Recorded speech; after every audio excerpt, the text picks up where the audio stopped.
he's not only has been humble, not only is he exemplifies what Christ teaches us, but he still overlooks and sees. I mean, yes, we've been successful. We've got a wonderful priest, Father John. It's been a blessing. He's taken very good care of the mission. Father Andrew still has his heart into this, and you can tell. You'll notice when he sits up, when he comes up here and talks to you. It's almost like the grandfather watching over the kids and the grandkids, and then that's what I've perceived of him over all these years. And he's still very concerned.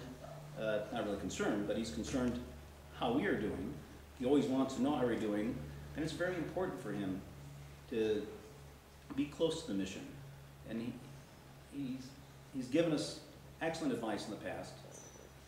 He's a multitude of experience, and we've been really blessed to have him start us from the beginning and continue to see us hopefully throughout this next venture. So without ado, Father Andrew, your blessings, please. I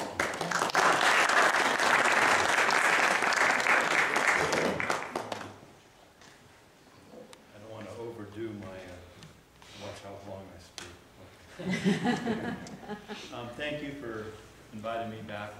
I'll take up the story at one point where I think it was about 6 or 7 years coming up here on Saturdays.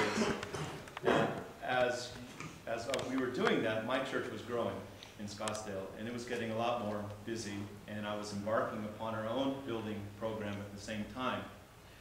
And so I was really praying that God would send someone up here so I wouldn't have to come up here on Saturdays anymore. So I had some motivation there because it was getting to be a bit much. And then that's where Father Gabriel became the first person that came up here. And a good friend, a great teacher, but he had some health issues and his stay wasn't very, very long. And then I wanted to share with you the story of how Father John ended up here. I don't know if you've shared this or not. I have not. You have not? Okay. So one day Father John shows up at my altar in Scottsdale, and he was in town looking for some work.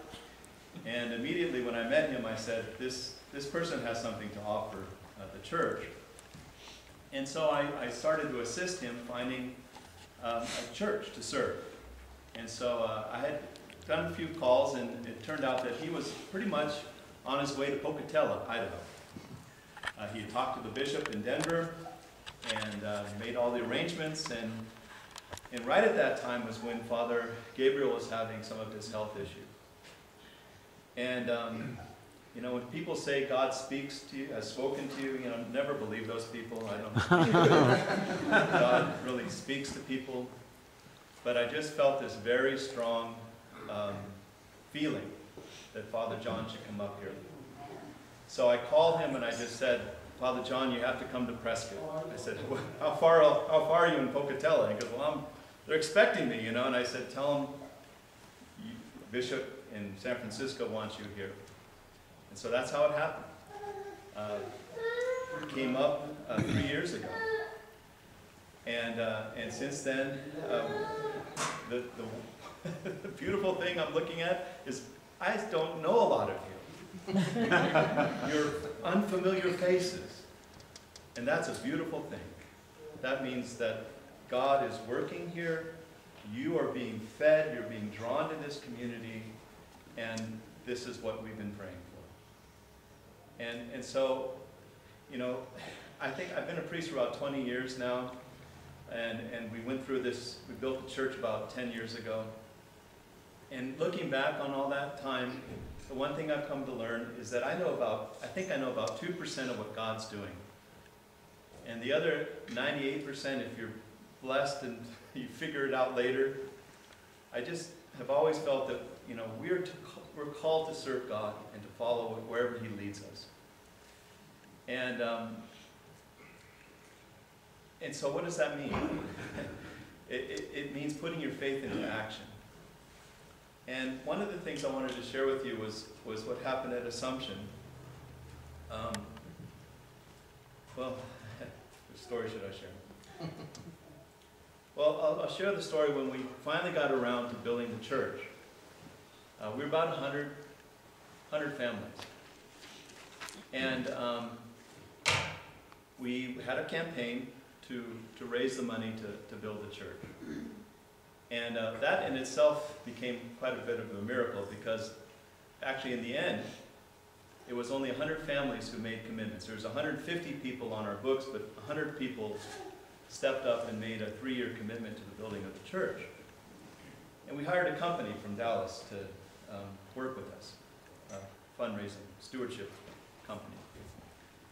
And in all of their campaigns, you know, they usually predict you'll raise about 4 or 5 times your annual budget. That's what you'll raise in a 3-year campaign. We raised 12 times. $1 million. And the largest gift was only $200,000. So there was incredible commitment from this group of people, 100 families. But that wasn't enough. It was a $1.8 million church back in 2001. Didn't seem like a lot of money. I guess it depends. It's a lot of money, isn't it? We needed a bridge loan. We needed $800,000. And the building chairman at that time, his name is Vasily, and actually he died about 4 years ago now of cancer. And God grant him rest.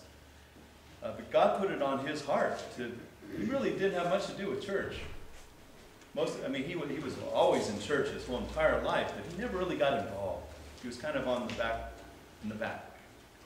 And I discovered he was an aerospace engineer. He was one of the first guys who worked on the, what they call the Airbus in Europe, the development of the Airbus. He was a very, very smart man, and a very good businessman too. So he was in charge of all this, and we went ahead and we signed a contract with the construction people, and we didn't have a loan. So we started knocking on doors, trying to get a loan, and no one would give us a loan. We had 4 acres of land. We thought we had enough capital, but no one would give us a loan. I was calling friends, you start calling people, you start calling people you know. None of the banks would give us money. No one wants to lend to a church. Who wants to collect on a church that's defaulted? So one day he finally just walks in cold into a bank and basically asked to speak with the loan officer, and with tears in his eyes, he said, "You need to give us a loan." The guys are coming next week to start the construction. And the person said, "Yes, we'll give you a year loan." And it happened. It just happened. And so what does that tell you? Well, what does that tell me? When you put your faith in God, God provides. God will always provide. And unfortunately, we kind of think with our business minds when we go and make these type of decisions. But again, the one thing I've discovered is that God has his story that he's telling, and we have our story that we think is the story. But the whole beauty of our faith is discovering his story, and discovering what it is he's doing. And I can't help but think that all of you are here today because God has put it on your heart to be part of this next chapter in this story of this church in this city at this time. It's no accident that I don't know all of you. God is working here to do something spectacular. What they're about to present to you, maybe some of you have seen it, maybe some of you haven't. To me, it's a very modest first step towards that. But I think you need this to get to there. From what I can see in the space requirements, that's more like what you need. And quite frankly, you have 150 stewards who are faithful, believing people. This is not out of your range by any means. So I'm here to just tell you whatever you think your needs are, because you're going to hear a lot about your needs. Capacity, rooms, things like that. We all basically have one need. It's one simple need, and that need is our salvation. That's what we're all here for. That's what we're all pursuing. That's what the church is all about, is to find, embrace, and work out our salvation. And as long as that is always at the front of everything that you do, every decision that you make, then God will provide everything and more than everything you need. He continually does it. And sometimes it's controversial. Sometimes people get, their faith gets challenged. You know? And I would say, I said to Raymond, I'll say to you, I challenge you, you can do this. This is a small step towards something I think you can all do together. The last story I want to leave you with is what we did just 2 years ago. Our church is now 300 families, and there was a seminarian who just graduated from the school, and he didn't have an assignment. And so I came to the parish and I said, you know what, we're going to hire a pastoral assistant. Well, if you don't know our culture, we're a one-man show.